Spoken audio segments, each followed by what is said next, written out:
Tinututukan ng Philippine National Police ang paglaganap ng iba't ibang uri ng scam ngayong Kapaskuhan, kasabay ng pagpapalabas ng Cybercrime Investigation and Coordinating Center ng 12 Scams of Christmas na nagsisilbing babala sa publiko.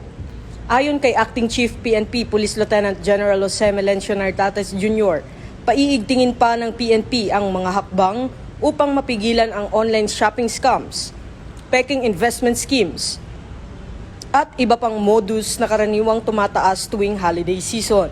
Inatasan ni Police Lieutenant General Nartates ang PNP Anti-Cybercrime Group na palawakin ang surveillance laban sa scam hotspots, fake websites at mga kahinahinalang online sellers.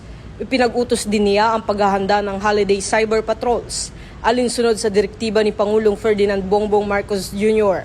upang masiguro ang kaligtasan ng publiko sa digital platforms ngayong Pasko. Nananawagan ng PNP sa lahat na maging mapanuri, mag-double check bago mag-transact online at agad i-report ang anumang kahinahinalang aktibidad sa pinakamalapit na himpilan ng pulisya o sa PNP-ACG.